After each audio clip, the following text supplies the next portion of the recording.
O nosso convidado de hoje é Marcelo Duan, cofundador e CEO da Nomu, uma empresa brasileira especializada em produtos plant-based.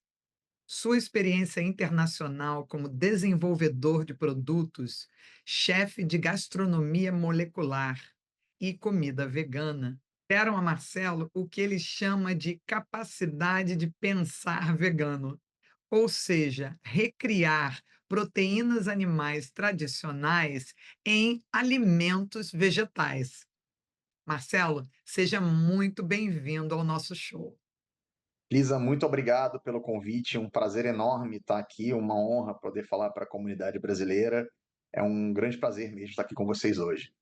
Marcelo, a sua entrevista vai ajudar muitos empresários aqui no Brasil e em outros lugares também, porque eu tive o prazer, pessoal, de, quando estava no Brasil ano passado, visitar a fábrica do Marcelo e saber um pouco sobre a história da empresa dele, que começou basicamente em casa e cresceu maravilhosamente, se desenvolveu, passou por algumas dificuldades e teve a oportunidade de se reinventar.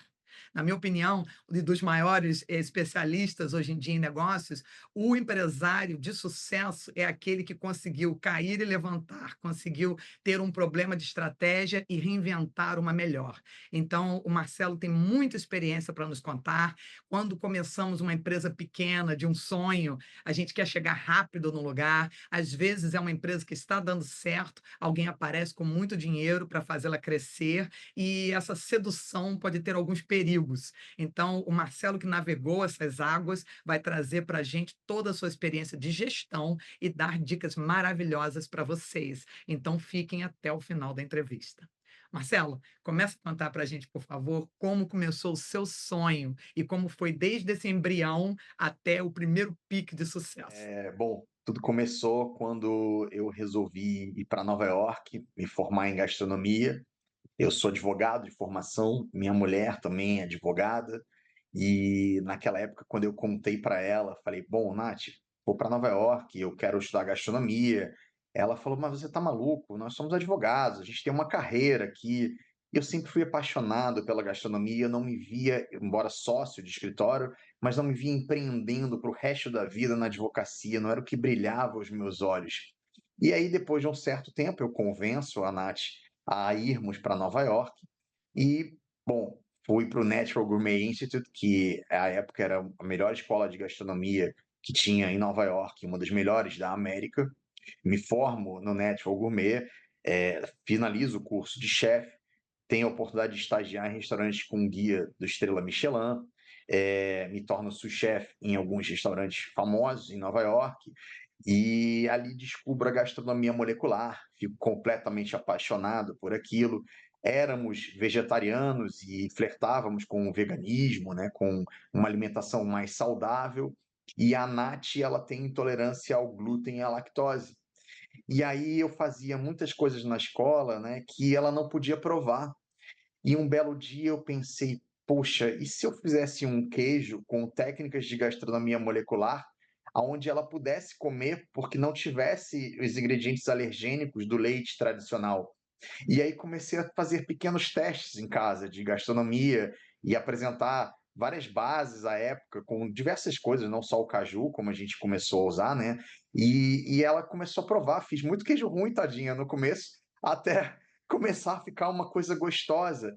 E aí, quando a gente viu amigos veganos visitando a nossa casa, ficaram apaixonados. O business, quando começou, quando o primeiro amigo falou: "Poxa, me vende". E aí eu falei: "Olha, isso eu faço para minha mulher, não, pelo amor de Deus, me vende, é o melhor queijo que a gente já comeu". E aí vendemos para um amigo, o amigo do amigo, o amigo do amigo do amigo, gente que eu nunca ouvi falar na vida, e falava: "Opa, temos um business aqui". E aí a gente pensou: "Bom, como é que a gente faz isso?". E a Nath vira e fala: "Olha, vamos voltar para o Brasil, porque lá a gente, mal ou bem, conhece muitas pessoas, tem acesso a crédito, a uma série de facilidades que, como estudante na América, a gente não tem. Então vamos voltar para o Brasil". E aí chegamos no Brasil, isso em meados de 2015, Aqui no Brasil, que é uma terra do queijo, laticínio, tudo muito forte, né? Você chegar aqui naquela época, em 2015, falando que você ia fazer queijo vegano, as pessoas pensaram que a gente era louco. O que que você veio fazer no Brasil? Você não tinha que ter voltado. E aí começamos com muito pouco recurso e da cozinha de casa, fazendo queijo, vendendo em feiras artesanais, para juntar dinheiro para começar a construir uma fábrica. E aí a gente sempre teve um plano, embora fôssemos um casal empreendendo sem dinheiro para começar um business, né, importante, uma coisa magnífica. A gente começou de casa, mas a gente tinha um caderninho que era de ações de marketing, um caderninho que era de ações do comercial, de logística.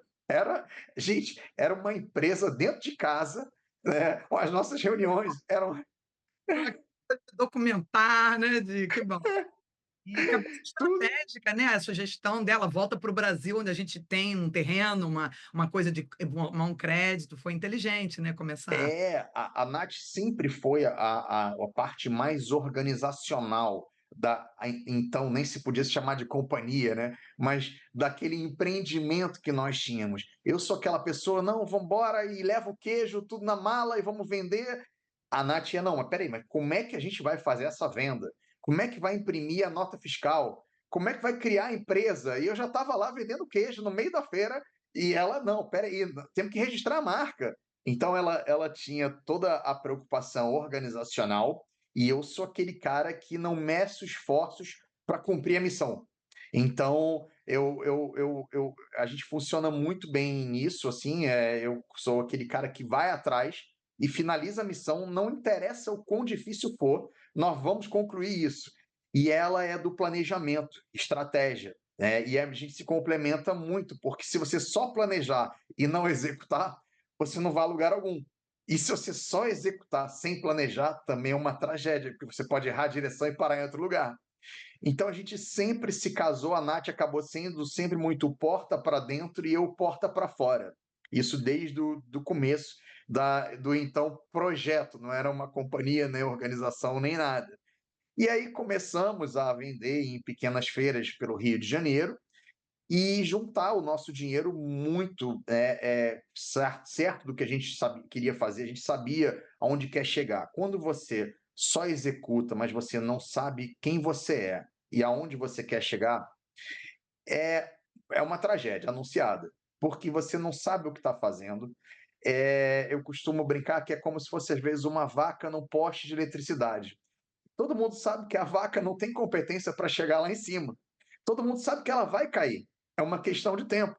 Então, quando você sabe o que você está fazendo, por mais que você tenha percalços, tenha quedas, altos e baixos, você sabe a direção que você está indo e você sabe do que você é capaz. Você diz, em uma empresa pequena, muitas pessoas dizem que é difícil saber onde você quer chegar. Você sabe que quer Uhum. mais dinheiro, ter mais sucesso, expandir, mas naquele momento, qual era o goal de vocês? O que que você achava que era possível e qual era o goal inicial da tua empresa? Bom, a gente quando começou o negócio, a gente já sabia o que a gente queria fazer e um nicho de mercado, que não era só o vegano. No Brasil, né, de 220 milhões de pessoas que nós temos hoje, com a atualização do IBGE, tem um dado, à época, quando a gente começou, da Associação Brasileira de Pediatria, e que mostrava que 80 milhões de brasileiros são intolerantes à lactose. Então, a gente parou para raciocinar e falou: olha, se nós fizermos um business mirando tão somente nos veganos, pode ser que isso não vá a lugar algum. Mas se a gente parar para pensar que um terço, mais de um terço, né, da população brasileira tem uma dor real, que é não poder consumir o laticínio convencional, nós estamos falando de um mercado de 70, 80 milhões de brasileiros. Então, por mais que haja uma rejeição inicial do leigo em business, de falar, isso não vai dar certo porque eu como queijo, e quem são vocês na fila do pão para me dizer que aqui no Brasil agora as pessoas vão comer queijo de castanha de caju? Então, quando a gente explica para essa pessoa: "Não, mas espere mas você gosta de castanha?", "Ah, eu gosto". Então, e se você experimentasse um queijo feito à base de castanhas? Então você quebra essa barreira. A pessoa passa a ter uma experiência. Ela prova: "Olha, é gostoso. Eu poderia substituir por um queijo convencional, não todos os dias na minha vida, mas se eu por acaso me relacionar com alguém que tem uma intolerância, ou tem um amigo que seja vegano, ou minha mulher, por um período de amamentação, não possa consumir leite", o que é muito comum, crianças que nascem alérgicas, né, ao laticínio convencional. Então, já gerou aquele interesse na pessoa que até então não seria um consumidor, em que se eu mirasse apenas no vegano, essa pessoa nem olharia para o meu produto, mas a gente já começa a despertar um interesse muito maior do que o mercado original. Então a gente rapidamente entendeu que não adiantaria fazer marketing apenas para veganos, porque isso excluiria o maior percentual de clientes que a gente tem, que são esses 70 milhões de brasileiros que podem consumir o nosso produto.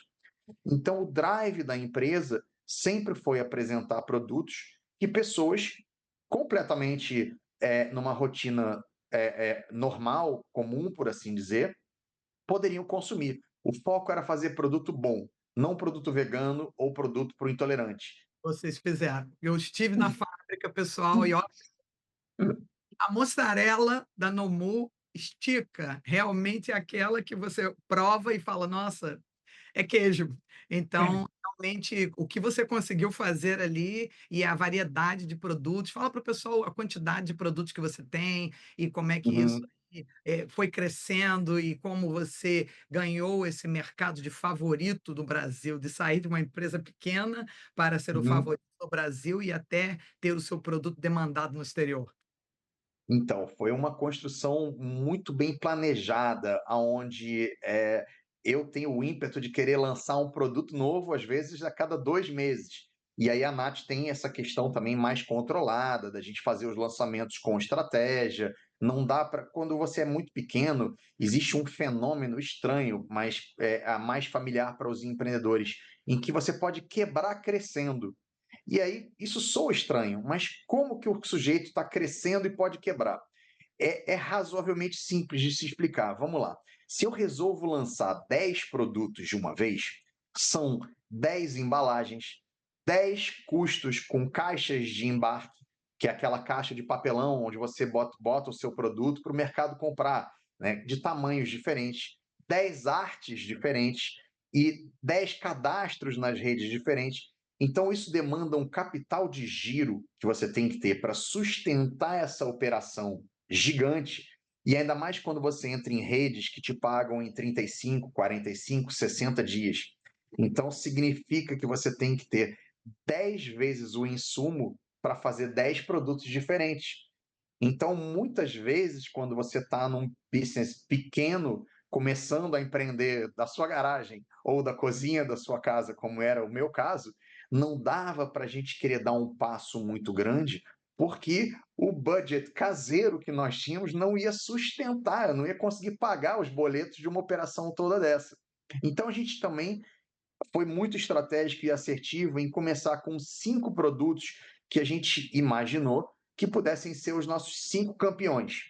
Então, assim, poxa, se lá na frente eu quisesse lançar um produto que ele fosse agregar, mas que ele não fosse performar, ele não era o timing de lançamento dele.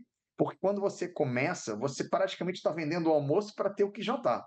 Então, se um produto que você lançar não for um grande campeão, ele não vai arrecadar verba suficiente para pagar a operação e menos ainda custear novos lançamentos.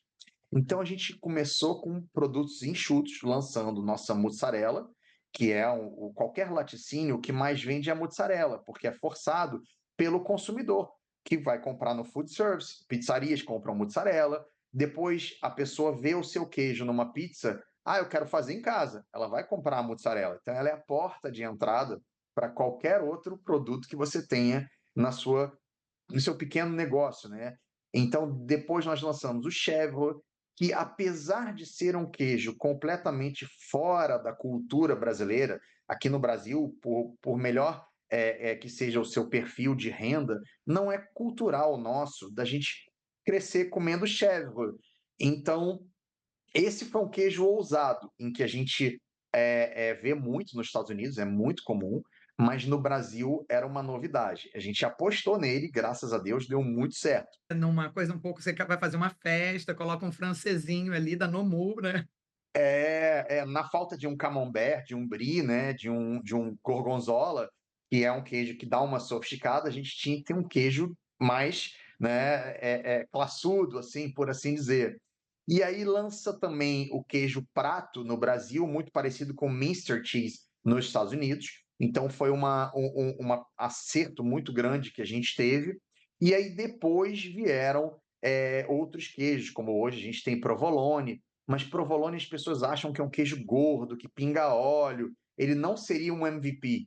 Então não era um queijo para ser lançado no começo da companhia. Ele veio até recente na companhia, mas não foi o primeiro queijo junto com esse portfólio, porque poderia não ser um queijo que ia pagar o custo dele e a gente precisava fazer caixa rápido. É muito Então, importante isso que você falou, estão vendo empresários, né, às vezes essa estratégia que o Marcelo descreveu, é muito importante prestar atenção. Pessoas que têm possibilidades de oferecer vários produtos, devem olhar bastante o seu mercado e começar com poucos, até que realmente estejam num patamar de poder criar esses outros, né, tem as estrelas e os coadjuvantes, né.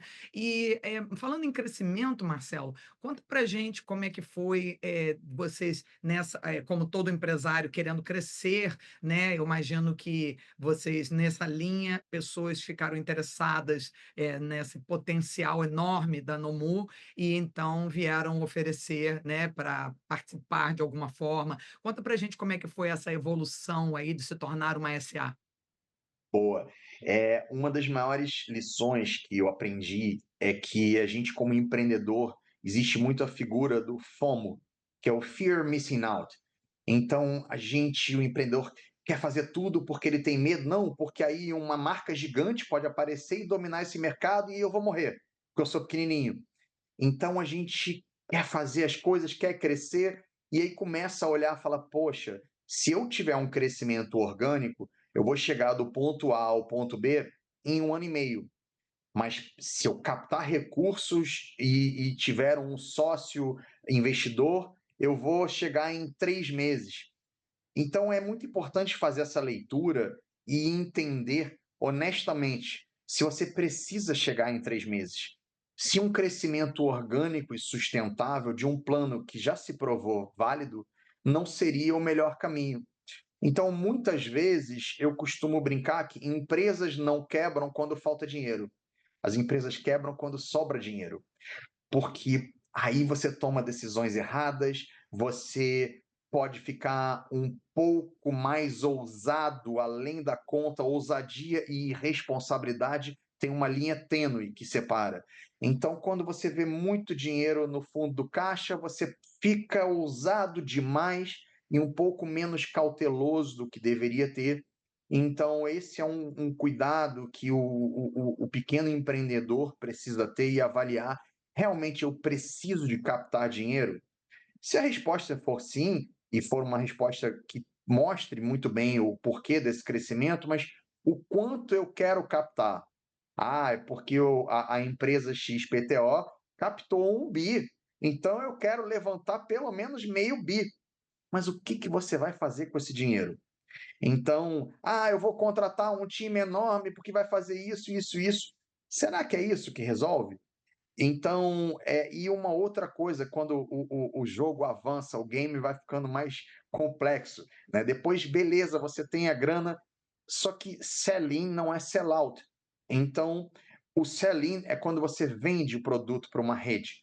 Mas se esse produto não vende na gôndola para o consumidor final, isso volta como que seria o sell-out, né? Isso volta como um chicote para você. O mercado te apresenta uma fatura, olha, isso aqui não vendeu, eu quero troca, ou eu quero que você emita uma nota fiscal e pague por esse produto que não vendeu. Porque não é uma venda, é quase que um produto em consignação, né? Porque ele não compra e se ele não vender, ele morre com esse prejuízo. Os grandes devem fazer muito isso para poder deixar você entrar, né, Marcelo? Sim, sim, o jogo é cruel. Então, assim, essa é uma pergunta que tem que ser feita muito responsavelmente pelo empreendedor que quer pegar investimento ou que queira um novo sócio. E uma coisa muito importante também é que esse sócio ele vai agregar algo para o negócio, que seja um sócio estratégico. Dinheiro por dinheiro, eu falo para todo mundo, gente, vai no banco. É melhor, é Que a melhor autonomia você. continua sendo sua. Você vai dever, Exato. você vai ter a preocupação de pagar o empréstimo, mas você Uhum. pelas decisões. Ainda mais você, Exato. uma empresa familiar, com uma outra Uhum. pessoa que é estratégica, então entre você e a Nath, vocês conseguiam tomar decisões, cada um com as suas forças e fazer Uhum. aquele brainstorming ali, né, e aí uma Sim. pessoa que às vezes não entende nada do negócio, vem com um monte de Uhum. posições, com uma cultura empresarial errada e só tem a grana, só Exato. tem o que ele fantasia que vai ser esse Exato. novo negócio vegano, que ele tem que participar, É, mas não entende nada daquilo, aí te atrapalha, né. Você quer falar exato. um pouquinho de detalhes para os empresários, para que eles se, vamos dizer, se convençam ainda mais que quando aparece realmente muita grana, eu quero te financiar, aí Hum, você deixa de ser uma empresa privada para ser uma empresa que tem ações, uhum. tem um Uhum.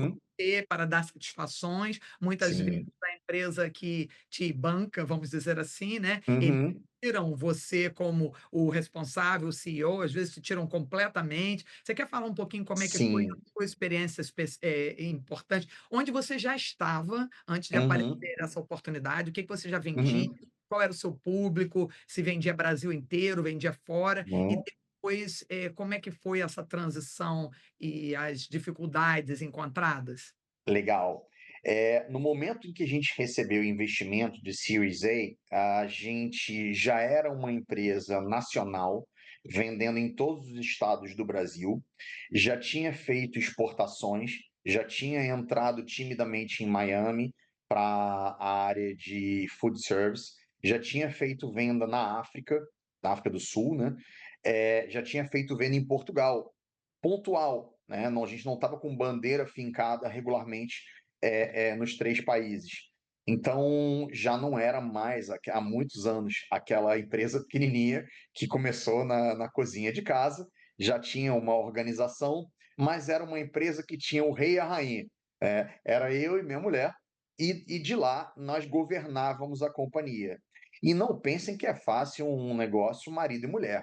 É muito difícil, mas a gente sempre teve essa maturidade e de separar bem as coisas. Mas a gente sai de uma companhia onde era super dinâmica, super veloz, super avitária. A companhia entregava EBITDA positivo anualmente. Nós crescíamos mais de 100% ao ano, de 3 anos para cá, até a data do investimento, precisamente. E então a gente estava muito sexy para investimento. Pegamos um momento muito bacana, onde a Faria Lima despejava dólares a qualquer custo, né, nas ruas, e as pessoas estavam tomando dinheiro muito fácil, e a gente veio com aquela coisa do Covid, e aí veio o FOMO, que foi, né, o Fear of Missing Out. Meu Deus, se a gigante X ou Y resolve entrar nesse mercado, agora acabou, a gente vai morrer. E o que será pós-Covid desse mundo? A gente, então, com medo disso tudo, vai a mercado, faz uma captação com o fundo de investimento. Acontece a entrada do recurso, capta alguns milhões, e quando a gente se viu da noite para o dia, aconteceu, nossa, reunião de board. Caramba, agora tem um conselho de administração, agora tem tanta burocracia dentro da empresa que antigamente era, gente, olha, eu tenho que comprar uma máquina nova, vai custar R$ 100.000. O negócio é o seguinte: se a gente não comprar, a gente não produz isso aqui, não consigo mais entregar para esse e esse cliente e mais esses que estão entrando. Ah, então tá bom. Não, liga para lá agora, vê se pode parcelar isso alguém algumas vezes, se a Vista tem desconto, e pronto. Agora Resolvido. não. Agora eu tinha que Levava 3 convocar. meses, os 3 meses, É, exata 3 meses de papelada, né? exato. A empresa ficou engessada, tinha que ter o conselho consultivo, tinha que ser aprovado no board. Então, as coisas começaram a não ter a velocidade que ela tinha. O fundo que entrou como nosso sócio, entrou para dar a gestão financeira, porque o meu background da Nath não é financeiro, nós somos advogados de formação, depois eu me formei em gastronomia, então, e branding e product development é o que a gente sabe fazer. Então, a gente sempre teve a humildade de ter ou conselheiros bons ou consultorias que a gente pagava adicionais para fazer esse nosso financeiro e nos dar os avisos que a gente precisava para mapear os desafios financeiros. Quando Estava esse sócio funcionando. estava funcionando, pô. A gente crescia mais de 3 dígitos por ano, né? Dava lucro substancioso. Então, estava bom do jeito que estava. Se não fosse o Covid e o medo, a gente não tinha partido para esse investimento. A gente... O Marcelo está dando uma dica aqui memorável. Às vezes, o medo atrapalha a estratégia. O Covid realmente foi uma coisa, né? Um mal do século, né? Ele veio uma vez É, no século, mas realmente muita gente ficou perdida, então não é nada que possa uhum, ser criticado o modelo de gestão de vocês, né? sim, Momento sim, mundial que não se sabia o dia seguinte. Mas exato. nós agora que tomara não surja outra ou nada tão Não, radical, pensem nisso quando vier ou a ambição demais de crescer rápido. uhum, Explicou que às vezes crescendo, puxa, 3 dígitos ao ano, né, por uhum, sua própria conta, com esse processo de sim, decisão rápida, é muito mais eficiente do que ter o outro crescimento, milhões na sua conta. Então, ouça de uhum. alguém que passou pelas duas situações e está aí trazendo para a gente esse excelente relato tão educativo. Mais uma vez aí, obrigado, Marcelo. Então, a sua experiência, né, e os altos e baixos aí nos ajudando a aprender mais, né? Então, os empresários aqui brasileiros, portugueses que estão tentando aqui começar alguma coisa, ainda mais num país estrangeiro, tem que estar sempre levando em consideração o mercado e as vantagens e desvantagens do crescimento excessivo e rápido, né? Então, continue, Uhum. Marcelo, por gentileza, aí a sua. Legal. Quando você estava Bom, falando, eu ia te perguntar também sobre, na entrada dessas pessoas do fundo, quais foram as mudanças administrativas? Muitas pessoas uhum, dizem que ou eles afastam os proprietários como CEO, no seu caso, eu não sei se foi exatamente isso, mas um mal que todos reclamam é que o intermediário, né, tem a C-suite, que é uma coisa, e depois o uhum, restante, o pessoal que está realmente na produção, executando, o middleman, uhum, são contratados normalmente pelo pessoal do fundo, que são uhum, majoritários naquele momento. E isso causa uhum. muito problema na cultura da empresa, no andamento. Você experimentou isso na sua empresa? Passou por essa experiência? Sim, sim. Isso foi um choque cultural gigante, porque nós não fomos afastados, né? Eu continuei como CEO da companhia, a Nath como CMO, mas trouxemos novos executivos e a todo tempo o fundo nos dizia: não, tem que deixar esses grandes executivos errarem, porque é só assim que se aprende. Vocês não podem intervir toda hora, tem que deixar eles tomarem decisões, ainda que sejam erradas, mas corrigir rapidamente o rumo. E a gente sabia muitas vezes que não podia. E também aconteceu uma coisa: quando a gente recebeu o recurso e foi trazer toda essa galera, eles falaram: olha, agora esses executivos vão levar a empresa a virar uma empresa, eles citaram o nome, né, de uma empresa como essa, que é a empresa mundial. E aí a gente pensou, poxa, mas será mesmo que eu e Nath, que começamos aquela empresa, basicamente, né, da cozinha da minha casa, não somos bons o suficiente, e agora então a gente tem que deixar esses executivos entrarem, porque só eles é que vão levar a gente a ser essa empresa líder mundial no segmento? A gente se acovardou um pouco, porque achou que talvez não fôssemos bons o suficiente. Só que o que eu falo hoje, né, vou chegar no como é que aconteceu tudo, mas hoje eu falo para minha mulher, eu falo, olha, eles não botaram 10 milhões né, no executivo A, B ou C, eles botaram na Natália e no Marcelo. Então, nós é quem somos as pessoas que poderiam levar essa companhia ao ponto que a gente quisesse, e não esses caras. Só que na época em que a gente estava recebendo investimento, a cultura da companhia mudando drasticamente, de uma hora para outra, de 7 funcionários, a gente para 40, depois com 50, ter 72. Eu tinha uma área inteira de RH. eu tinha uma área de marketing, uma área de comercial espalhada pelo Brasil inteiro. E aí eu começo a ver que isso não vendia mais do que eu vendia com 3 pessoas no meu time. E aí eu falei: "Meu Deus, isso está errado". E aí eu via que o runaway da companhia, né, o quanto a gente tinha em caixa, ia acabar se aquela estratégia financeira continuasse. Então, a gente tentava alertar, tentava mudar o rumo e precisava que o gestor financeiro, que não éramos nós, tomasse as decisões rápidas, mas tudo ficou engessado na companhia. Então a gente brincava que viramos um Titanic na piscina, para se mover, uma lentidão. Então, nada que tomasse a decisão hoje, só daqui a 90 dias a ser implementado. Então, chegado um tempo, a gente começa a entrar em rota de colisão com a nova gestão da companhia, e aí começa a ter também um problema muito grande desse middleman que a gente não contratou. Nós contratamos os C-levels. Os C-levels contrataram o gerente, que contrataram os coordenadores. E aí, o meu contato não era com essa galera do meio da pirâmide. Então, é muito difícil quando você eventualmente demite o executivo, o head daquela posição, o time não te compra, porque ele foi aquele coordenador, aquele analista, foi trazido pelo cara que ele tinha uma certa aliança. E quando você tem que falar, olha, me desculpa, mas o que vocês estavam fazendo está completamente errado, esse é o novo modelo, é isso que a gente precisa fazer, existe sempre aquele, mas será? Pô, não, não é possível, porque aquele cara que veio daquela companhia famosa de bebidas, ou aquela outra daquele refrigerante que é o mais vendido no mundo, esse é o cara. E quem é esse outro que, é só o fundador?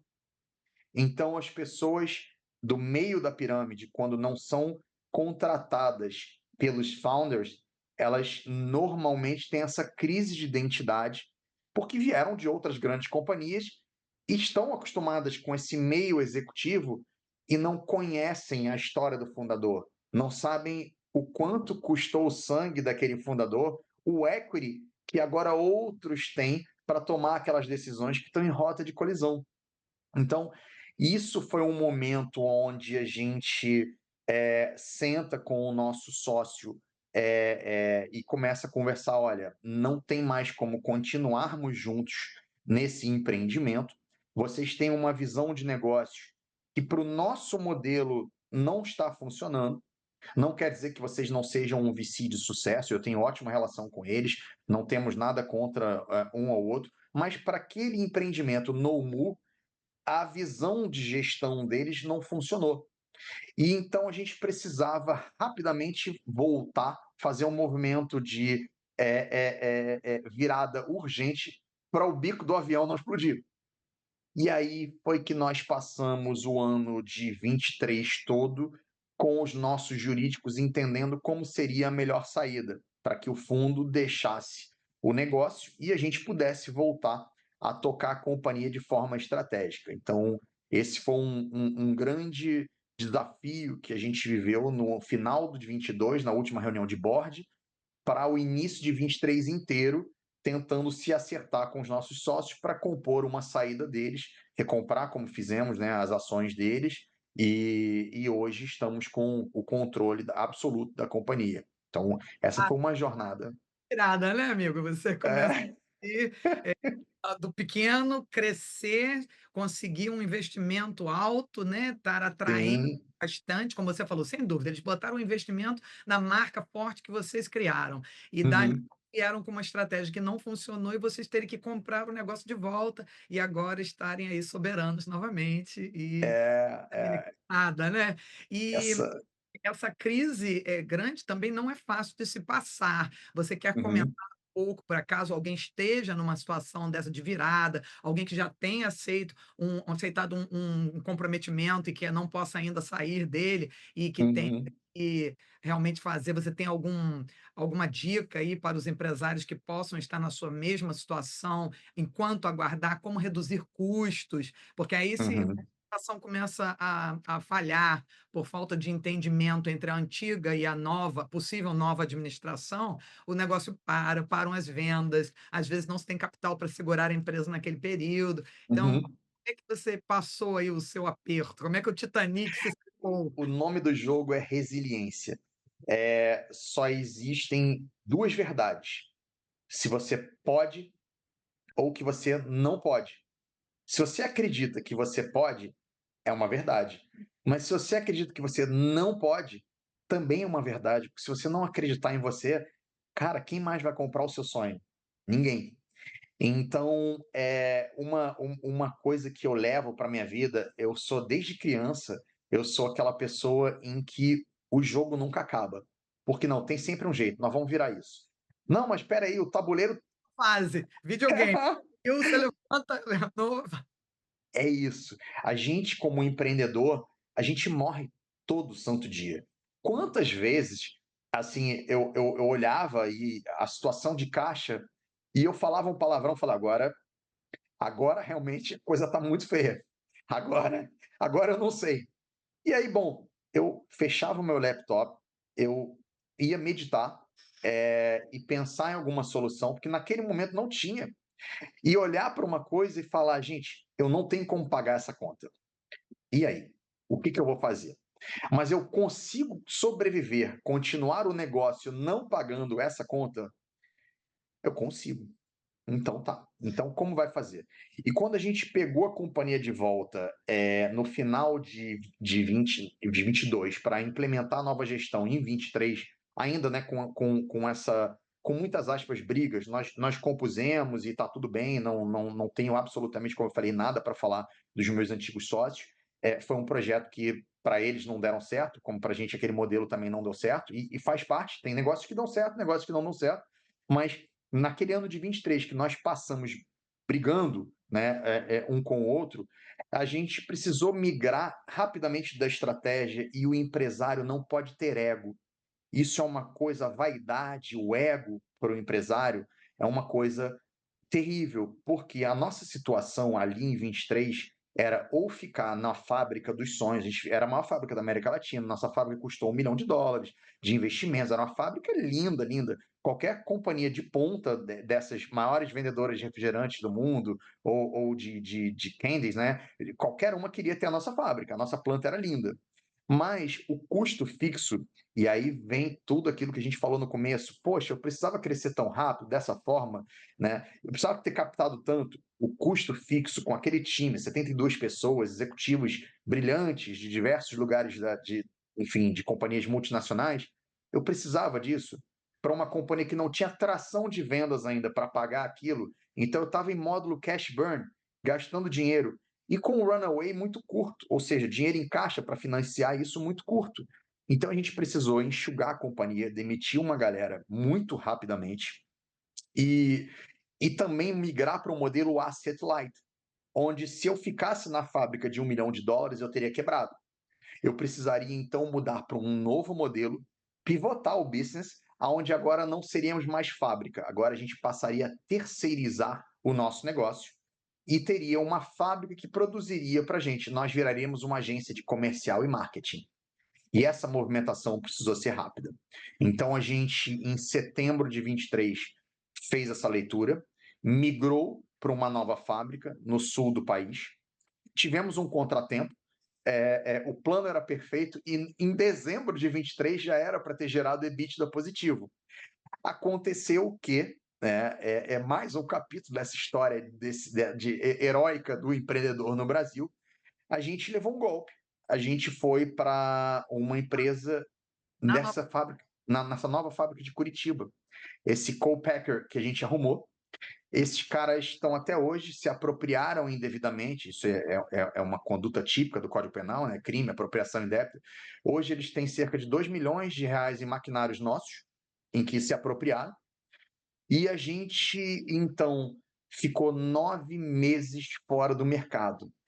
E aí as pessoas me perguntam, cara, como você sobreviveu com toda a crise que já tinha, com a briga societária, que hoje está tudo bem, mas não esteve por aquele ano de final de 22 e 23 inteiro, migrou para um novo lugar, abandonou a sua fábrica própria, levou um golpe, perdeu todos os seus maquinários e a gente conseguiu reconstruir a Conta pra fábrica. gente, agora conta, a É, câmera é em você, Marcelo, conta pra gente esse segredo.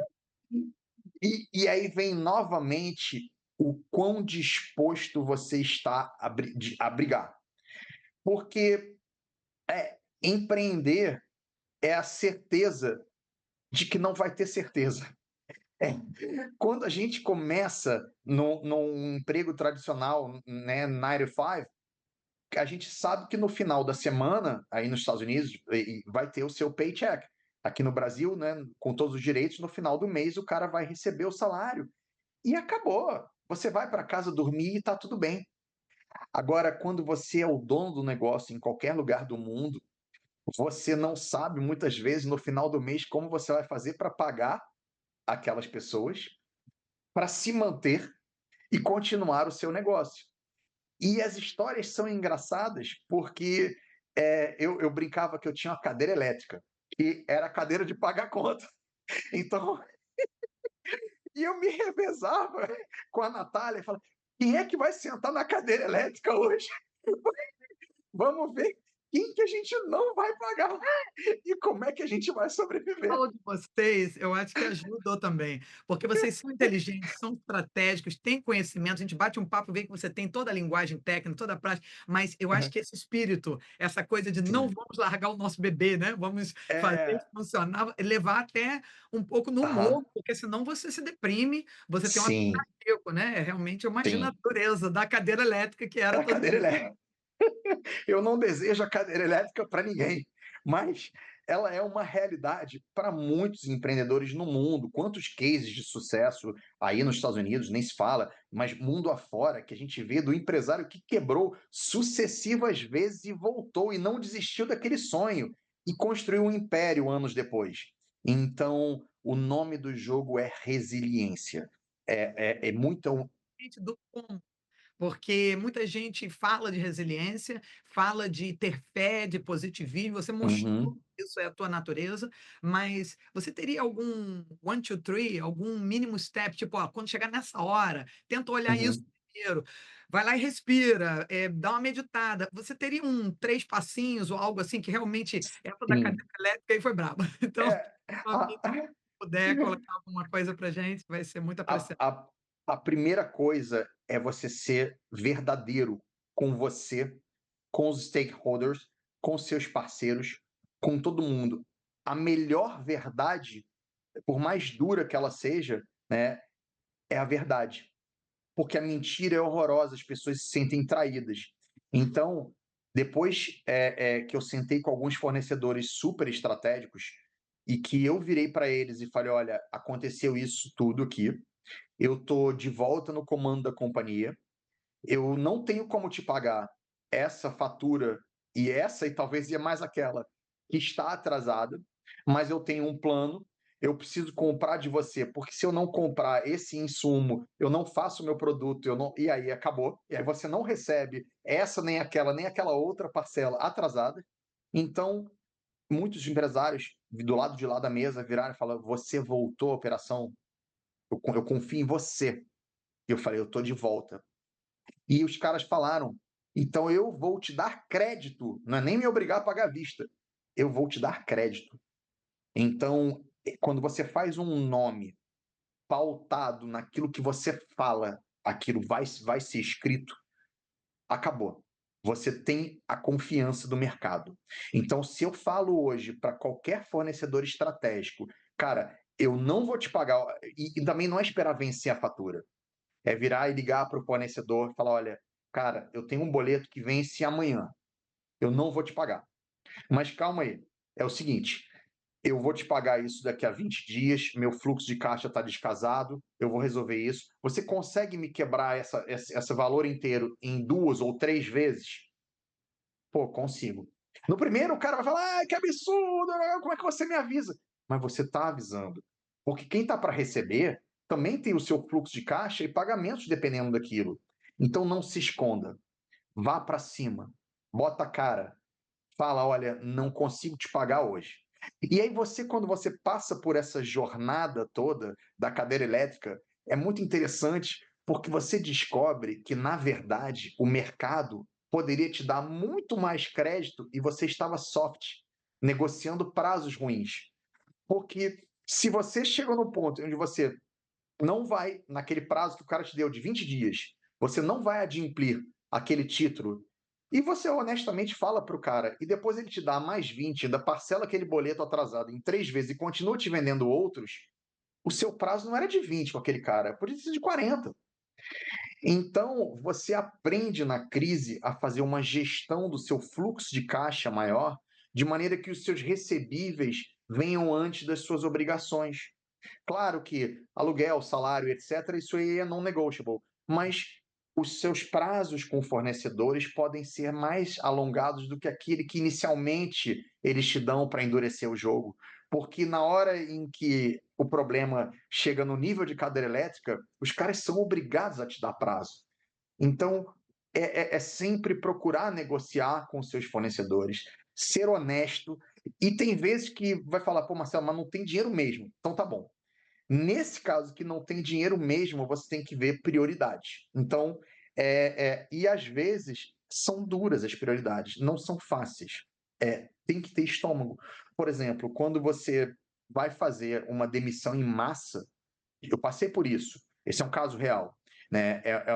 Eu conto a história não romantizada do empreendedorismo, porque se a gente está num canal onde empreendedores vão assistir, e eu acho importante, quando eu tive que fazer a transferência da companhia, da fábrica linda, maravilhosa que a gente tinha, para uma fábrica terceirizada, sem saber que a gente ia levar um golpe lá e ainda ia ter que enfrentar outros desafios, eu tive que desligar de uma hora para outra mais de 30 colaboradores. E se eu pagasse a rescisão de todos naquele momento, eu ia quebrar, porque eu não ia ter dinheiro para poder financiar os insumos e o custo de transferência para a nova planta. Então eu tive que sentar com todos eles e falar: olha, galera, então, todo mundo demitido, mas nós vamos pagar parcelado essa rescisão. É horrível você tomar uma decisão dessa, mas se eu tinha duas opções, e sempre tem, era ou pagar todo mundo e fechar o business, acabou, aí realmente não tinha mais dinheiro, ou então, olha, pessoal, eu vou precisar parcelar aqueles com salários mais altos, com salários mais baixos, não, a gente vai pagar de uma vez, mas é a única maneira da companhia sobreviver. E foi feito isso. Foi uma das decisões mais duras em que você tem demitir as pessoas e falar: olha, eu vou te pagar parcelado. Agora, que outra opção o empreendedor tem nessa hora? A outra opção pode acontecer também, uma pessoa se insurgir e entrar com uma ação contra você.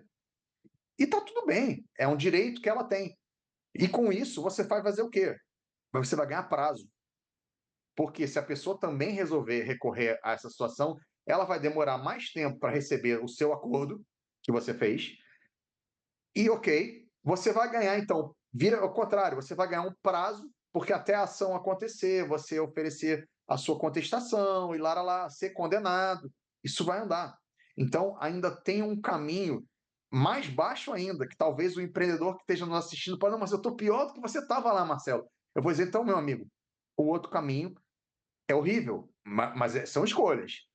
É não pagar, esperar isso virar ação, e com isso você faz caixa, reconstrói a companhia, a coisa volta e você continua no game. Tem sempre opções. É quão resiliente você quer ser, o quão você acredita no negócio, porque também não adianta fazer bola de neve. Não adianta tomar uma decisão drástica dessa e não ter confiança no negócio, porque aí você só está fazendo dívida e gravíssimas. Então, se você sabe que o negócio vai virar, o quão disposto você está a passar por aquele momento do low e do very low, das pessoas te olharem, você não pode ter ego nesse momento. Porque, de maneira geral, tem sempre pessoas que gostam de falar, né, que é o Tuesday Night Quarterback, né? Aqui no Brasil seria o engenheiro de obra pronta. Ah, mas eu falei, esse negócio aí, isso não ia dar certo assim. Sempre aparece. Então, só que ninguém está lá na pele do empreendedor, vestindo os sapatos dele, entendendo coisas de bastidores. Quem não sabe acha que tá lindo, o cara captou milhões, agora ficar tão rico. Então as pessoas não sabem o dia a dia. Então essas dores da companhia e do empreendedor, no final do dia, vai ser sobre resiliência e quão fundo ou profundo você está disposto a ir para salvar o teu sonho, para manter esse sonho de pé, para fazer as coisas acontecerem e virar o jogo. Não tem outra forma. Maravilha, que lições. E aí, para a gente fechar, fala para a gente como é que você está agora, 2024, como é que foi esse ano, como é que está a administração e o que que você está fazendo, o que que a NET está fazendo, como é que está o contato com os empregados que vocês contrataram para essa nova administração. Espero que esteja tudo indo maravilhosamente bem, crescendo Aham. novamente. Conta para a gente aí como é que está o novo caminho. O segundo semestre de 24 está sendo muito gentil com a gente, graças a Deus, depois de tudo que a gente passou, essa montanha-russa de emoções. Eu diria que a companhia finalmente se acertou ao velho modelo que dá certo, onde a Nath sempre foi porta para dentro e eu sempre fui o porta para fora, essa pessoa, né, o speaker que está, né, engajado com o meu time do comercial, das vendas, e a Nath assumiu a função de CEO, muito melhor do que eu fui esses anos todos, eu acho, porque ela tem essa coisa da gestão, esse olhar feminino, esse cuidado com o planejamento, aonde eu sou muito do execution, da ação, de vamos lá, vamos vender. Então, a principal mudança na companhia e que faz parte dessa virada também é a gestão da Nath como CEO, aonde a gente toma muitas decisões juntos, claro, porque somos os founders da companhia, mas eu me preocupo em botar dinheiro para dentro da companhia e a Nath se preocupa em segurar o dinheiro e fazer com que ele seja bem empregado. Então, a gente hoje, eu funciono como CRO, né, Revenue Officer, então toda a receita da companhia está comigo. Eu ainda acumulo funções de COO, então eu estou na operação. Quando a gente levou esse golpe em Curitiba, a gente teve que reconstruir uma fábrica em Três Rios, que é uma unidade perto do Rio de Janeiro, com um parceiro. Então eu estou muito à frente, porque eu conheço os maquinários, os nossos processos, nossas receitas. E a Nath, graças a essa administração dela, eu consigo estar à frente do comercial, da fábrica, e ela está cuidando do financeiro. Ela, além de CEO, acumula com CFO também. Temos uma consultoria financeira que nos dá esse suporte também para que a Nath possa tomar as decisões financeiras de maneira correta. Nós demitimos todas as pessoas que eram tóxicas para a companhia, que não tinham a nossa cultura, da questão do gasto de maneira conservadora, né, e entender o valor que essa companhia tem para nós. Então, hoje nós temos um time super enxuto de parte de comercial e de marketing. Trouxemos agora uma pessoa com uma visão mais estratégica de comercial, que vai me ajudar muito nesse back-office. Então, uma pessoa já de mercado, a gente começa a voltar a poder contratar pessoas, né, pontuais nas áreas, mas sem aquela maneira louca que foi na época do investimento, de contratar enlouquecidamente e sem ter caixa para bancar aquilo.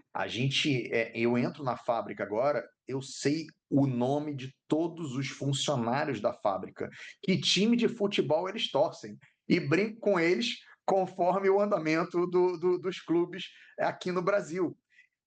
Quando que isso aconteceu? Na fábrica antiga, quando a gente foi crescendo de 30 e tantos, 40, 72 funcionários, eu entrava, cruzava com a pessoa no corredor, falava, cara, quem é esse cara? Não sabia. Hoje eu tenho o nome de todos os colaboradores, conheço, poxa, e aí, como é que tá seu filho, sua família? Pô, e aí, pô, o moleque tá jogando bola ainda? Eu tenho aquela proximidade e isso faz a cultura, isso faz, né, bond, né, aquele relacionamento forte das pessoas que estão jogando junto para um objetivo em comum. Você está ali não só por resultado, por gestão, por É, pessoas, né.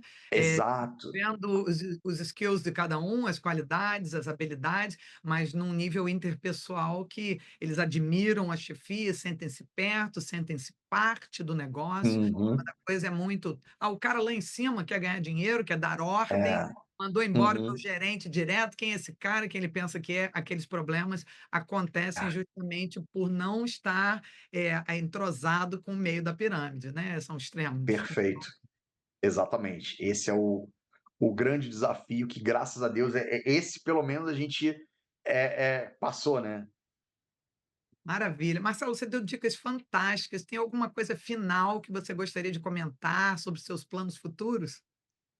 Bom, eu tenho outros empreendimentos com a Nath também. A gente primeiro tem que salvar, já salvou, mas né, tem que dar maior agora estrutura ao filho Nomu, que é para ele ficar de pé e crescer, virar um adulto depois de todo esse susto. Mas a gente tem outros empreendimentos. Eu quero voltar a empreender nos Estados Unidos. A gente tem planos ousados. Em breve a gente vai poder cuidar desses também. E é isso, não desistam dos seus sonhos, não aceitem as pessoas dizendo que você não pode fazer alguma coisa, não se apequene diante de dinheiro, porque isso não compra talento, dinheiro não substitui caráter. Então, eu acho que o empreendedor precisa confiar mais no seu taco e acreditar mais em si. Eu acho que é isso a lição. Marcelo Duan, que entrevista maravilhosa, super educativa e muito inspiradora. Você é muito simpático e também essa jornada, né? A gente aprende tanto com os erros e eu acho que muitos empresários aprenderam hoje coisas sensacionais com você. Muito obrigado pela sua presença no nosso show. Obrigado, Lisa. Foi um prazer enorme estar com você aqui hoje. Poxa, tomara que essas dicas possam ajudar outros empreendedores.